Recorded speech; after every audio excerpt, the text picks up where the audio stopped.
Well, good morning, everyone. Welcome back to Poorboys Little Homestead.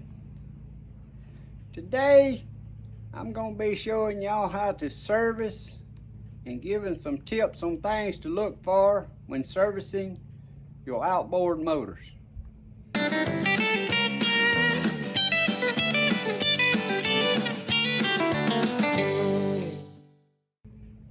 What I got here today that I'm going to be demonstrating on is a 2017 model Tohatsu 40 horsepower 4-stroke. We're just going to be going over same general purposes on all the motors, no matter what brand. Maybe things located in different locations. But I'm going to be using the Tohatsu here to show y'all in demonstration. First thing I want to point out, 3 major things you can do to keep your outboards running. One is use non-ethanol gas. Try your best to find somewhere that they sell non-ethanol gas. Second, even with non-ethanol gas, put some Sta-bil in it. Now on your 2-stroke engines, where you have to mix your oils with your gas, Sta-bil makes some for 2-stroke engines. You put that in your gas. Second thing is when you get to that boat ramp, if you unplug that gas line and let it sit there and run that gas out of that carburetor, your carburetor will last way a lot longer. In case you set your boat up and go for a month or so and don't crank. But that's the third thing. Best thing to do is crank your motor often. How I do mine, I can't just go up and go put my boat in and keep it cranked, but you can buy these little water muffs. And down here on your foot, where your water intake for your engine.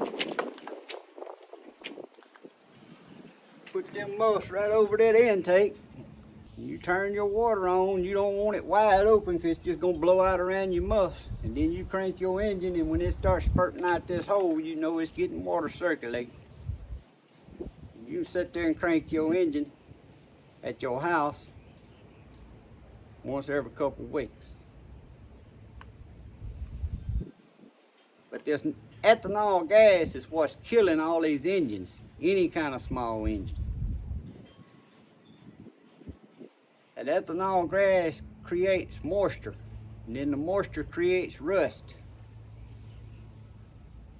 That's why if you can get non-ethanol gas, still here at the house there's a couple places we can go buy non-ethanol gas, and that's all I run in any of my small engines.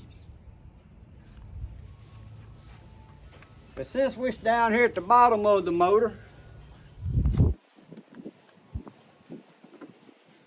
I'm gonna raise it up so we can see, but when you do a service, changing your foot oil, you got 2 screws, one right here down on the bottom, and the other one's normally right above your flange here. You remove both of them screws to drain your oil out. When that oil starts draining out, if it looks milky, that means your seal's leaking. You're getting water in your foot. And nowadays with all these needle bearings and stuff, you might ought to go get that checked if you ain't mechanically enough to take your foot off and change your seals.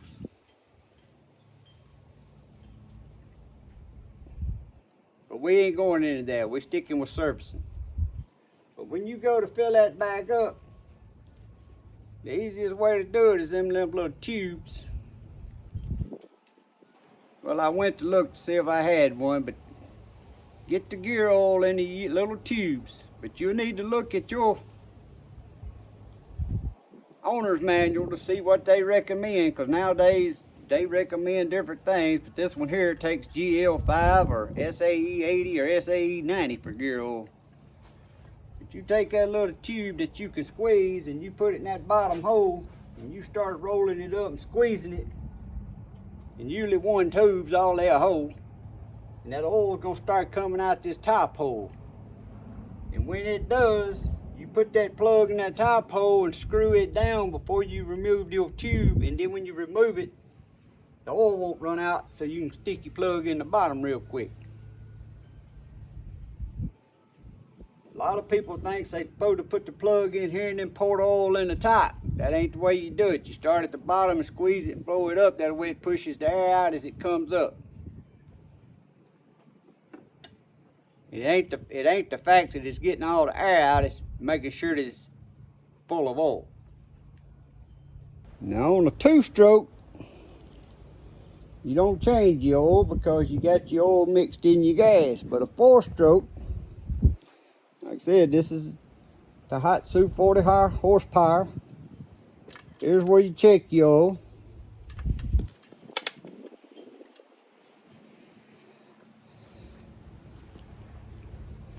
Right here on the left side, that bolt right there is the drain plug where you drain your engine oil. Here's your oil filter, just like on a car.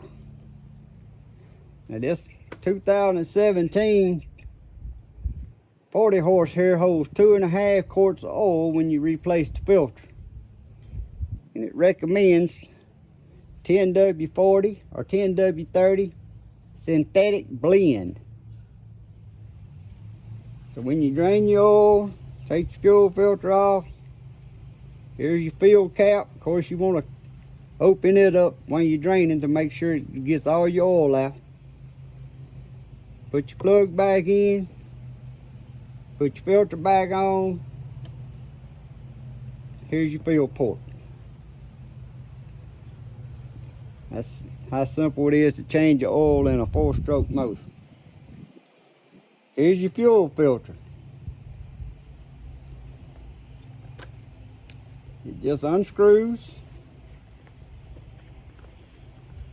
Mine ain't got no gas in it because last time I cranked it, I run the gas out and then I poured this out because I didn't want no gas left standing in it. But it's got a red ring in there. If you ever look at your engine and that red ring's floating up here somewhere, that's got water in it. Take this off and dump that water out. And probably when you see that, the best thing is take your gas tank and dump it out because it didn't get water in here from not coming through that gas tank.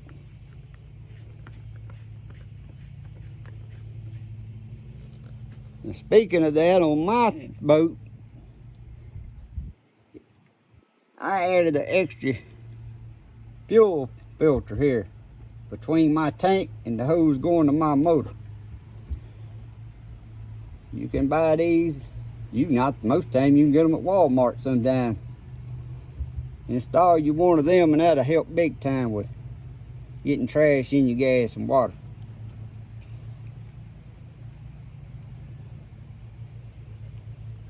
Spark plugs. This here's a 3-cylinder. Mine ain't old enough, I ain't even worried about pulling plugs out yet. Even though it's a 2017 model. It ain't been in the water run. I crank it regularly, just crank it and let it run a little while. Always pull your plugs, look at them, reset the gaps to what the manual recommends. Greasing. This one here has 1 Allemite back here on your hood latch.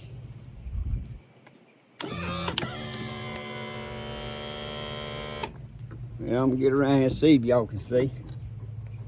It's got 2 Allemites up here on the front on your tilt.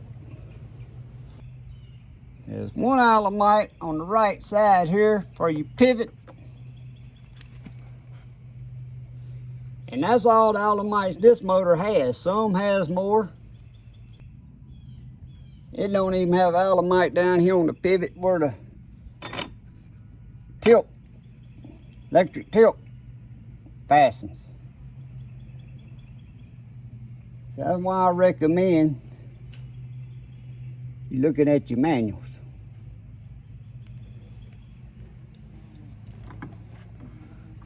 Here's the fuel pump on this one.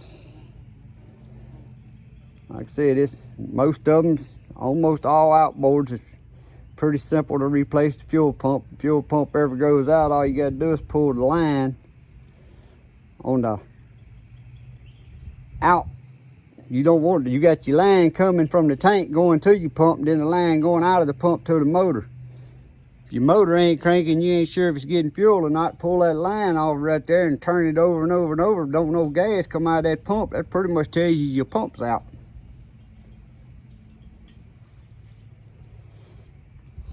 But there's one thing that guys, a lot of people don't even think about looking at. And I would dare to say 80% of people with outboards don't even know they exist. And that's anodes in these motors. An anode just like an anode in a hot water heater. A lot of people don't even know what an anode is, but I'm finna show you. This motor has an anode right here, which this one's, you just look at and you can tell how corroded. An anode will corrode and take the corrosion on before your other motor parts start corroding. There's one there. I'll have to move around the other side to show you the other one. There's several on this motor. There's one right here. These are visible by your eye. There's the other one on the other side, the one I showed you on the back fin. There's one on each side of your plate where it mounts to your boat. And I'm going to show you the ones that's internal for your motor. That's the imported ones. This one here says it's got one up here somewhere, but I ain't found it, so I don't know.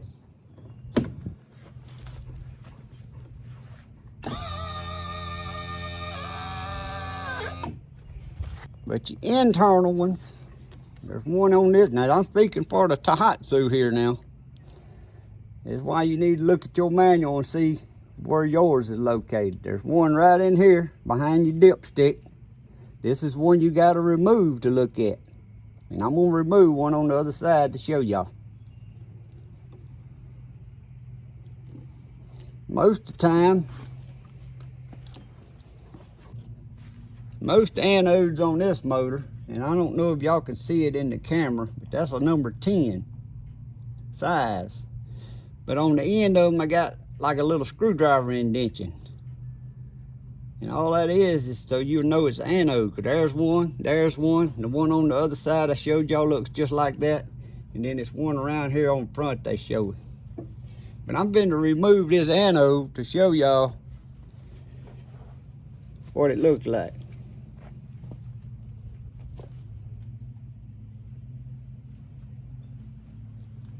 This one takes a number 10 wrench to remove it, and it's got an O-ring around it. You always want to make sure you got your O-ring and ain't nothing wrong with it, because when you put it back in there, if that O-ring leaks, it's going to blow more water out. But that's what an anode. And when they get down to about a third of their original size, you need to replace these. And this one here, if you can get them off at that time, it's got a screw in the end. You unscrew the screw and you just buy the little anode replacement, slip on there and put the screw back in. Odds is by the time it gets corroded and needs that off, you ain't gonna be able to get that little screw. You're going to have to buy the whole little plug. But these, like I said, the best way to save your engines from this is every time you get out of muddy water and stuff, flush your engine. This engine right here has got a convenient port. You just unscrew it, you stick a water hose fitting right there, and it just flushes the dirty water out of your engine and out of your foot and out of your water pump. If you know you ain't gonna be using your motor for a while and you're gonna set it up, that's what you need to do. And then these will last forever. But these takes the corrosion to keep, instead of your motor corroding, these corrode first. Once these corrode and they're gone, then your motor starts corroding. That's why it's important to replace these. Same thing on a hot water heater. Once these are gone, your tank's gonna start corroding, then it's gonna have a hole in it. But I didn't know for years about anodes in motors. And that's why I'm pointing this out. Because I just got a feeling, even nowadays,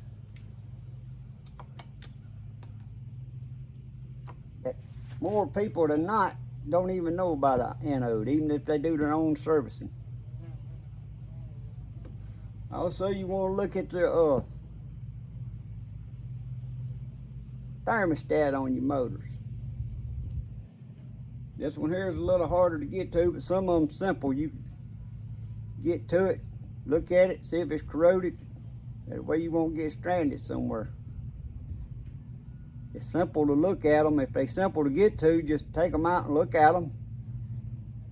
You can put them on a little pot and some water and turn on your stove and turn your stove on. Watch it and make sure it opens up all the way. If it does, you're good to go. Put it back in there.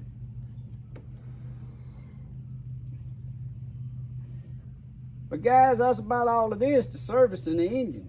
Changing your lower unit oil, 4-stroke change your motor oil. Like I said, 2-stroke, you ain't got no oil, so you just put your oil, mix your oil and your gas.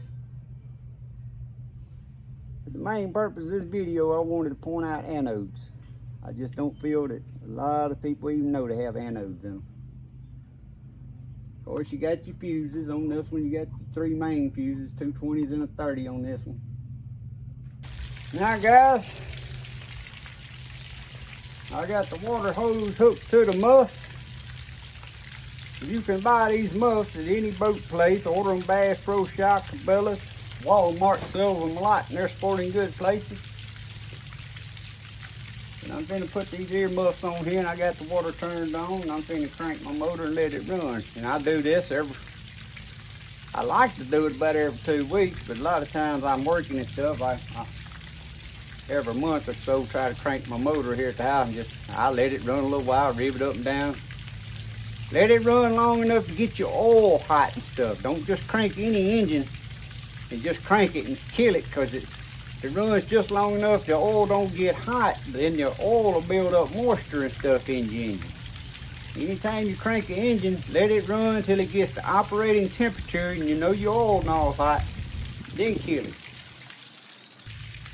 Another thing I want to point out to some guys, and they may not know, just because you crank this motor or you put it in the water and you crank it and water's coming out this hose, that don't mean your engine is getting water.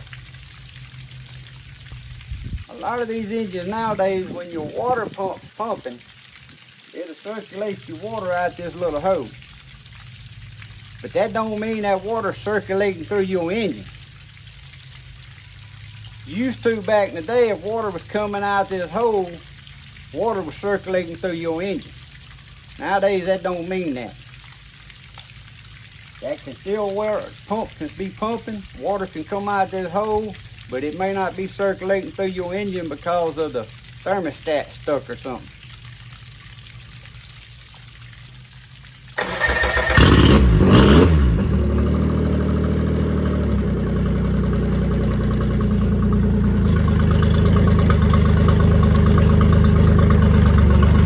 Back in the day, when you trunk your motor, boat motor, put it in water and you crank it.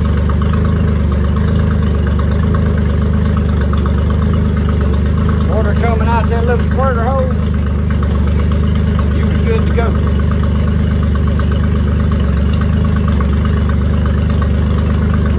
Another thing I do when I store my boat, and I know I ain't using this daily,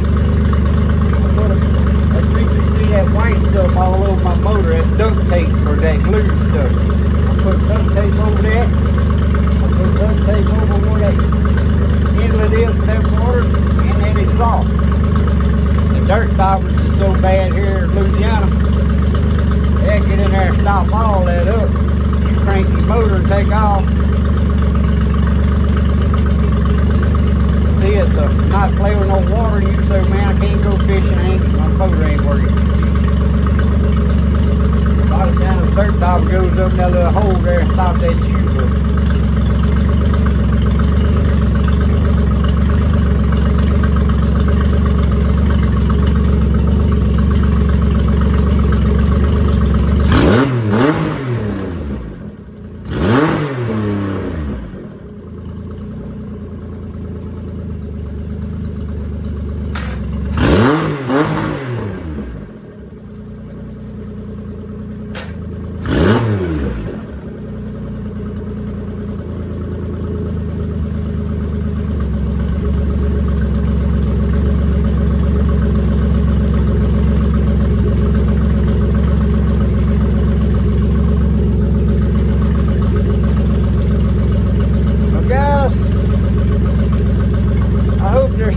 I've said, pointed out, to help someone out.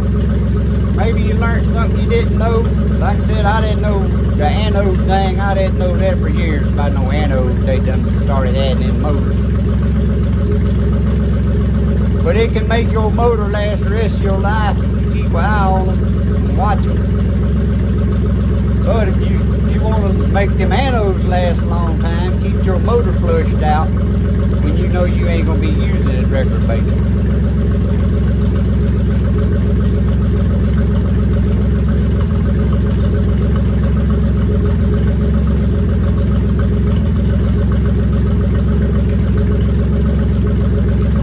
Thanks for watching.